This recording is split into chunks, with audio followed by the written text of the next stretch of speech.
How can a God of love allow for eternal punishment? It's probably one of the toughest questions in all of theology. Well, today, we're going to dive into a theological dialogue that tackles that question head-on.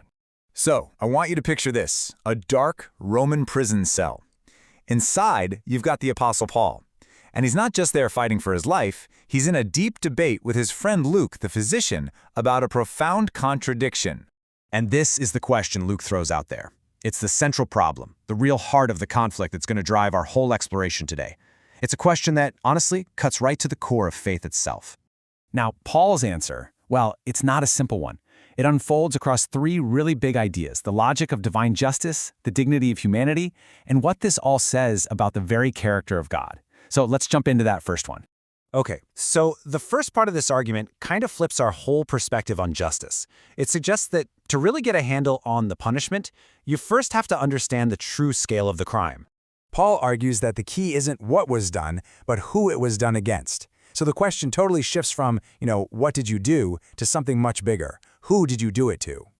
And here it is, the core principle of the whole argument. The punishment has to match the dignity of the one who was wronged. In the ancient world, this wasn't some radical new idea. It was just common sense. To make this super clear, the text lays out this scale of justice straight from the Roman world. Think about it. If you offend a slave, you might get a slap on the wrist. If you offend a noble, the punishment gets way more serious. And if you offend Caesar, well, that's crucifixion. So if you follow that logic all the way to its conclusion, what's the only fitting consequence for an offense against an infinite God? It has to be an infinite or eternal punishment. But then Luke comes back with the next logical question, and it's one I bet a lot of us have. Okay, why eternal torment? Why not just the mercy of annihilation? Just poof, gone. And here's where Paul's argument gets really counterintuitive. He says that annihilation would actually be a denial of human dignity. That to simply erase someone is to say their choices, their rebellion, their very existence ultimately didn't matter. In this view, it's the eternal consequence that actually gives our choices eternal weight. Okay, so this brings up what feels like a major contradiction in Scripture, right? If the soul is eternal, how can the Bible also talk about it being destroyed in hell? Well, to solve this puzzle, the text offers up a really powerful analogy.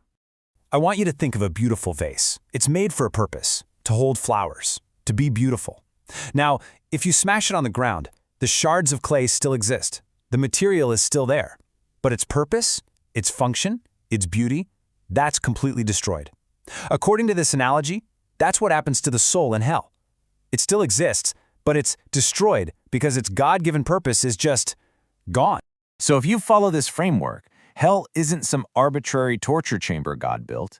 It's the logical, final outcome for a creature that was made for communion with God, but instead chose eternal separation from God. And this, right here, leads us to the most difficult part of the whole dialogue. This idea that eternal punishment actually serves some kind of grand cosmic purpose, one that goes way beyond just the individual. And you can just hear Luke pushing back, can't you? He's voicing the question we're probably all thinking. Okay, even if it's just, what's the point? It seems so incredibly wasteful. Paul's response is all about the power of contrast. It's like an artist painting on a canvas.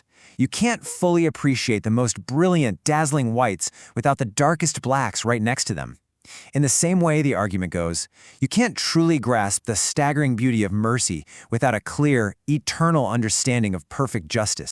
So the text argues that the reality of hell serves to put these key things on display. For all of eternity, it's a permanent cosmic reminder that justice is real, that sin is taken seriously, that salvation is an unbelievably precious gift, and that every victim of injustice is finally vindicated. This quote really sets up a powerful contrast. According to the argument, mercy without justice is just a nice feeling. It's meaningless sentimentality because it has no standard to be measured against. It hasn't overcome anything. But then on the flip side of that, justice without mercy would just be cold. The argument is that you absolutely have to see both side by side in their absolute fullness to understand the complete character of God. Okay, so let's say you accept this whole theological framework. So what? How should it actually change anything in a person's life? This final section gets right into those practical implications. The primary takeaway here isn't supposed to be comfort, it's urgency. The text argues that a true understanding of what's at stake should create a passionate, unstoppable desire to share a message of hope with other people.